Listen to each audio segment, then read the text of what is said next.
오늘 이 시간에는 본문의 말씀을 통해서 환경까지도 초월하시는 하나님이라는 제목으로 함께 말씀을 살펴보려고 합니다. 오늘 이제 본문에 요셉이 등장하는데 요셉이 과연 죄 지은 사람인가요? 그렇지는 않죠. 근데 요셉은 죄를 짓지는 않았지만 그가 감옥에 지금 갇혀 있는 그런 상황입니다. 하나님 앞에서 볼 때 그는 정말 하나님께 주신 그 정결을 지키기 위해서 노력하였던 사람이고, 그러다가 감옥에 갇힌 억울한 사람이죠. 억울한 누명을 쓰고, 또 더군다나 가만히 보면 사람들에게 잊히고 또 미래가 보이지 않는 자리로 내려간 그 사람이었다라는 겁니다. 근데 그러한 요셉을 하나님께서는 버려두지 아니하고 정말 가장 낮은 자리까지, 더 이상 갈 곳이 없을 정도로 낮은 자리까지 흘러내려간 그 요셉을 하나님이 여전히 함께하고 계신다라는 사실을 오늘 본문을 통해서 볼 수가 있습니다. 사람들은 요셉을 잊은 것 같아요. 그렇게 약속하고 철저하게 말했던 그런 사람들은 요셉을 잊어버렸고, 오히려 여전히 하나님은 눈에 보이지 않는 것 같지만 그 하나님은 요셉을 버리지 않고 끝까지 지키시는 그 모습을 오늘 본문을 통해서 보여주십니다. 그래서 오늘 이 시간에는 그런 하나님이 과연 어떤 하나님이신지, 우리가 믿는 하나님은 과연 어떤 하나님이신지에 대해서 몇 가지로 함께 은혜를 나누고자 합니다. 먼저 하나님은 가장 낮은 자리에서도 일하시는 분이시다라는 사실을 오늘 본문에서 찾아볼 수가 있습니다. 오늘 본문에도 보면 애굽의 술 맡은 관원장과 떡 굽는 관원장, 이 두 사람이 나오죠. 감옥에 들어온 장면부터 시작하는 것을 볼 수가 있습니다. 이 술 맡은 관원장과 떡 굽는 관원장은 그야말로 왕의 음식을 담당하던 사람입니다. 그래서 왕이 신뢰하는, 왕이 믿고 있는, 의지하는 사람들이 많겠지만 대표적인 사람이 어떤 사람이냐면 이 먹는 것에 대해서 그 믿을 만한 사람들을 자신의 우측근에 세웁니다.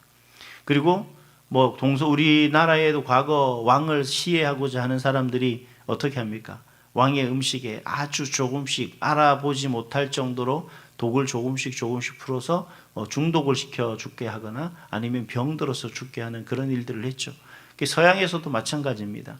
이 왕의 음식이 먹는 것에 있어서 왕에게 독을 타거나 이런 이제 짓을 해서 왕을 독살하거나 하는 그런 일들을 서슴지 않았다는 거죠. 그래서 왕을 반대하기 위해서 가장 먼저 접근하는 사람들이 어떤 사람이냐면 이처럼 술 맡은 사람들이거나, 즉 술이라는 것은 마시는 것을 관장하는 사람이고, 떡 굽는 관원장이라는 경우는 먹는 것을 관장하는 사람입니다. 그러니까 이러한 사람들이 접근을 해서 왕을 독살시키려고 하는 그런 그런 일들을 했었다는 겁니다. 근데 아마 그들이 어떤 상황인지는 모르겠습니다만 왕의 노여움을 사서 감옥에 갇히게 되는 그런 상황이 이르는 거죠. 근데 가만히 보면 그들도 억울할지는 모르겠습니다만 요셉 또한 억울한 사람이었거든요. 근데 그 요셉이 억울함에 있어서 그 감옥에서 그 정말 억울한 가운데 살아가기가 쉽지 않았을 텐데, 근데 그 상황 속에서도 그 역시 자신과 같은 처지에 있는 사람들을 돌보는 것을 볼 수가 있습니다. 6절 7절 말씀에 보니까 요셉이 보니 그들에게 근심의 빛이 있는 것을 볼 수가 있었죠. 그래서 요셉이 그에게 묻습니다. 오늘 당신들의 얼굴에 근심빛이 있나이까? 왜 근심빛이 있나이까? 이제 그렇게 묻는 것을 볼 수가 있습니다. 참 그런 모습을 볼 때 이 요셉이 자기 상처만을 바라보는 그런 사람은 아닌 것 같습니다. 오히려 다른 사람들의 아픔도 바라볼 수 있는 그러한 아주 넉넉한 사람이 요셉이 아닌가 하는 생각을 하게 됩니다. 사람이라면 일반적으로 자기가 힘들고 어려우면 사실 다른 사람이, 주변의 환경이나 사람들이 보이지 않기 마련이거든요. 그런데 요셉은 자기 또한 억울한 처지에 놓여 있고 억울한 상황 속에 살아가고 있으면서 여전히 그 억울함 속에 살아가고 있는 그들을 바라보고 그들을 돌보시는 모습들을 볼 수가 있다는 겁니다. 그래서 이런 모습을 봤을 때 여전히 요셉은 감옥 속에서도 하나님과 동행하려고 애를 쓰는 그런 사람이다라는 사실을 우리가 알게 됩니다. 그리고 또 한 가지는 요셉은 분명히 고백을 하는 것을 볼 수가 있습니다. 40장 8절에 보니까 당신들이 꿈 얘기를 했을 때 꿈 꾸는 것에 대한 어떤 모든 것은 다 하나님께서 아시지 않겠냐. 그러니 하나님께 맡기고 얘기 한번 해봐라 라고 그렇게 하는 얘기를 볼 수가 있습니다. 이 또한 요셉이 가지고 있는 하나님에 대한 믿음이 어떤 것인가 하는 부분을 명백하게 보여주는 거죠. 결국은 요셉의 삶의 모습 속에서 그는 하나님과 동행하고 그는 하나님을 끝까지 신뢰하며 나가는 모습을 볼 수가 있습니다. 그리고 그 속에서 하나님께서는 여전히 그 속에 살아가는 그 요셉을 향한 하나님의 모습을 우리가 볼 수가 있는 거죠. 다시 말하면 우리의 환경이 우리의 믿음을 좌우하는 것이 아니라는 겁니다. 내가 지금 당면에 있는 어떤 어려움이 내 믿음을 좌우하는 것이 아니라 내가 어디에 있든 하나님을 신뢰하고 내 환경이 어찌되었든 내가 하나님을 믿고 의지할 수 있는 그런 삶의 모습이 되느냐 하는 얘기입니다. 우리의 모습과 우리의 마음이 다른 거지 우리의 환경 때문에 하나님이 나와 함께 하지 않으신다는 거예요. 우리가 어렸을 때 제가 주일학교들 이렇게 얘기하려고 보면 하나님이 어디 계세요? 그러니까 어디나 계셔. 그러니까 아이들이 그래요. 하나님은 그 뭐 화장실에도 하나님이 계세요? 그렇게 물어봅니다. 그래서 제가 뭐라고 얘기했습니까? 당연한 것 아니겠습니까? 너가 있는 어디든 하나님은 함께 계신다. 그 하나님을 믿으시기 바란다. 그래서 하나님은 언제 어디서나 나와 함께 하시고 우리를 바라보고 계십니다. 우리는 단지 환경 때문에 그 하나님을 온전히 바라보지 못하고 있을 뿐이다 라고 하는 것을 기억하시고 어디에 있든 무엇을 하든 어떤 환경에 처해 있든 간에 하나님을 신뢰하시는 그런 저와 여러분이 될 수 있기를 간절히 소망합니다. 또 한 가지 하나님은 어떤 분이시냐? 감춰진 미래까지도 주관하시는 분이시다라고 그렇게 오늘 본문을 통해서 알 수가 있습니다. 오늘 9절에서부터 19절까지의 말씀을 쭉 보면 술 맡은 관원장과 떡 굽는 관원장이 꿈을 꾸게 되죠. 그리고 이제 이 꿈 이야기가 해석이 되는데 술 맡은 관원장은 회복되지만 떡 굽는 관원장은 회복되지 못합니다. 이게 결국 죽임을 당하는 것을 볼 수가 있습니다. 그런데 중요한 것은 이러한 해석을 하는 가운데 요셉이 이 어떤 부분 속에서 인간적인 계산으로 말하지 않고 하나님이 보여주신 그대로를 이야기하고 있다는 사실입니다. 또 이 모습을만 보더라도 요셉이 신실한 믿음을 가진 사람이다 아니다 이런 평가보다는 여전히 그냥 하나님보다 앞서지도 않고 또 하나님보다 먼저 뭔가 하지도 않고 항상 하나님의 말씀에 준하여 생활하고 살아가고 있는 그런 사람임을 보여주고 계십니다. 그리고 하나님이라는 존재 자체도 마찬가지예요. 내가 보는 만큼 볼 수밖에 없습니다. 하나님은 우리에게 보여주시는 건 많이 보여주시는데 우리는 그저 하나님이 나에게 보여주시는 그 수준까지밖에 보지 못한다는 거예요. 그래서 우리가 하나님을 배워야 되는 거예요. 그래서 성경을 읽어야 되는 거고 좀 말씀을 깊이 묵상해야 되는 겁니다. 그리고 그 말씀 붙들고 기도하다 보면 하나님이 우리가 생각지도 못한 그리고 하나님이 예비하고 계획해 놓으신 그 모든 것들을 우리가 이해하고 또 알 수가 있는 그런 지경에 이를 수가 있다라는 겁니다. 그리고 오늘 본문에서 매우 중요한 사실은 뭐냐 그러면 하나님은 우리의 미래를 알고 계신다는 거예요. 이 미래 때문에 이제 그 교파 간에 나는 분쟁이 생깁니다. 뭐 예정론에 대한 어떤 분쟁, 이것에 대한 어떤 서로 다른 이해, 뭐 이런 부분들이 있는데 여러분 그건 다 차지하고 가장 중요한 건 뭐냐 그러면 하나님의 계획은 인간의 계획보다 더 정확하다라는 사실을 우리가 기억해야 되는 거죠. 아무리 사람의 계획이 철두철미한다 할지라도 하나님의 계획은 그 이상의 것이 되는 겁니다. 우리가 뭐 요번에도 우리 교회에서 행사를 계획했지만 말도 안 되는 생각지도 못한 것에서 우리가 어그러지지 않았습니까? 그거 왜 그랬어요? 하나님이 잘못한 거예요? 우리는 최대한 잘 준비한다라고 했는데 우리가 미처 발견하지 못했던 문제들이 있었던 거지 않습니까? 우리가 미처 생각하지 다 됐다고 생각했던 것들이 사실은 안 된 거거든요. 그러니까 우리가 뭘 한다 할지라도 뭐 제대로 되는 게 없는 것 같아요. 이거는 완벽한 계획이다라고 생각했는데 시간이 지나고 보면 막상 그 상황에 이르고 보면 어떻게 되는 겁니까? 완벽하지 못했던 거죠. 인간의 계획은 그럴지인데 하나님의 계획은 어떠냐? 그와 반대라는 겁니다. 우리는 단 5분 안도, 10분 안도 우리가 다음도 1시도 내다볼 수 없는 그런 모습이 있지만 하나님은 내일 아닌 미래를 보고 계신다는 사실을 오늘 본문을 통해서 볼 수가 있습니다. 우리는 현재 상황 속에서 그저 눈물을 흘릴 뿐이고 우리 현재 상황 속에서 그저 기뻐할 뿐이지만 하나님께서는 그 미래를 알고 계시고 그 미래 속에서 우리를 주관하신다는 거예요.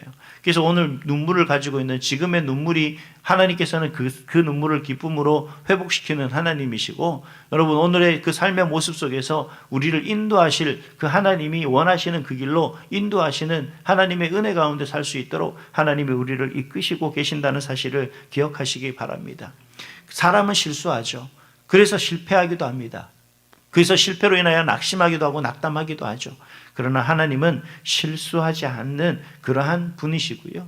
우리 눈에 보이진 않을지라도 우리가 보지 못하는 그 미래까지도 하나님은 준비하고 계신다라는 사실을 기억하시면서, 여러분 오늘 지금 현재의 상황과 형편을 인하여서 많이 힘들고 어렵더라 할지라도 그 다음 우리를 위해서 예비하시고 준비하신, 그리고 그 역사 속에 우리를 이끌어 가시는 그 하나님을 신뢰하면서 오늘 한 날 주님께 기쁨과 감사로 영광 돌릴 수 있는 그런 저와 여러분이 될 수 있기를, 또 저와 여러분의 믿음이 될 수 있기를 주님의 이름으로 축복합니다.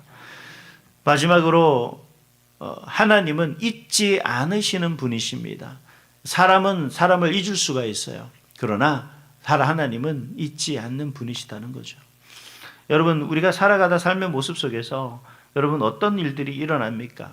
많은 사람들에게 아주 약속을 하죠. 철저하게 약속을 합니다. 절대로 결코 내가 죽으면 죽었지라고 하는 어떤 서술을 하면서 내가 당신과의 약속을 지키겠다라고 이야기를 하는 겁니다. 오늘 본문의 말씀 속에서 20절에서 23절 말씀을 보니까 그 술 맡은 관원장이 그 얘기를 해요. 이제 복직이 되면서 그에게, 요셉에게 뭐라고 얘기하냐 그러면, 이제 내가 요셉, 당신을 기억하겠다, 내가 그렇게 살아가겠다라고 얘기했지만 23절에 보니 뭐라고 합니까? 요셉을 기억하지 못하고 그를 잊었더라라고 그렇게 얘기하는 것을 볼 수가 있습니다. 그렇게 앞에서 얘기했던 그 사람이 막상 복직이 되고 나니까 그를 잊었더라라고 이야기를 합니다. 불과 3일 전의 약속이거든요. 며칠 되지도 않은 그 약속이 그렇게 변질되고 말았다는 겁니다. 가만히 제가 생각할 때 요셉이 이런 모습을 보면 딱 복직돼서 나가는데 그 다음부터 소식이 없어요. 앞에서도 말했지만 충분히 요셉 같은 사람은 감옥에서 건져줄 만한 사람이거든요. 왜냐하면 그가 복직이 됐다는 건 왕의 신뢰를 충분히 받은 사람이 되는 겁니다. 이제 왕이 그를 의심하는 게 아니라 그 의심한 것에 미안해해서 그의 어떤 부탁을 하더라도 들어줄 만한 상황이 됐을 거라고 저는 생각을 하거든요. 그런데 이 술 맡은 관원장은 그 모든 사실들을 다 잊었다라는 겁니다. 잊고 있었다라는 겁니다. 도와줬던 때를 잊었고, 내가 정말 뭔가를 열심히 했었는데 인정받지 못하는 그런 모습들도 우리 가운데도 있습니다. 하나님께 열심히 헌신하고 신실하게 일했었는데, 그리고 기다렸는데 우리가 아무 소식을 듣지 못할 경우도 있다라는 거죠. 우리가 오랜 시간 기도하며 하나님의 도움을 구하였지만 여전히 응답이 없는 그런 때도 있습니다. 그런데 여러분 오늘 말씀을 가만히 보세요. 과연 그가 잊었느냐? 가장 중요한 때에 그 술 맡은 관원장이 기억해낸 사람이 누굽니까? 바로 요셉이었습니다. 하나님은 우리가 생각하는 그때 역사하시는 분이 아니시라는 얘기예요. 하나님께서는 가장 정확한 때에, 우리에게 가장 필요한 그 시기에 하나님께서는 역사하신다는 겁니다. 그래서 나를 잊고 있었던 그 사람이 나를 잊은 것이 아니라 하나님 이때에 그가 오히려 나를 기억하게 하셔서 그 사람이 생각지도 못한 그 사람이 나를 돕는 그런 일로 인도하시는 것을 볼 수가 있습니다. 이사야서 49장 15절 말씀에 보면 이런 말씀이 있습니다. 여인이 어찌 그 젖먹는 자식을 잊겠느냐라고 합니다. 그리고 끝부분에 그들이 혹시 잊을지라도 하나님은 너를 잊지 아니할 것이라 라고 그렇게 말씀하십니다. 사람들은 잊는다 할지라도 나는 결코 너희를 잊지 아니하리라. 여러분 지금 여러분들이 가지고 있는 근심과 걱정 혹은 여러 가지 힘들고 어려운 상황에 처해 있을 때 정말 하나님 나만 외면하는 것 아니냐고, 다른 사람들은 저렇게 행복하고 즐겁고 아무 문제 없이 살아가는데 하나님 나만 왜 이렇게 어렵고 힘듭니까? 라고 그렇게 우리가 고백할 때가 있습니다만 오늘 하나님은 뭐라고 말씀하십니까? 세상 사람들은 너를 다 잊을지라도 나는 너를 잊지 아니할 것이다 라고 그렇게 말씀하신다는 것을 기억하시기 바랍니다. 하나님은 여러분의 눈물과 기도를 하나 잊지 아니하시고 반드시 하나님의 때가 되면 가장 좋은 방법으로 인도해 주실 줄, 응답해 주실 줄 믿습니다. 사랑하는 성도 여러분, 요셉은 감옥에 있었지만 하나님은 그를 잊지 않으셨습니다.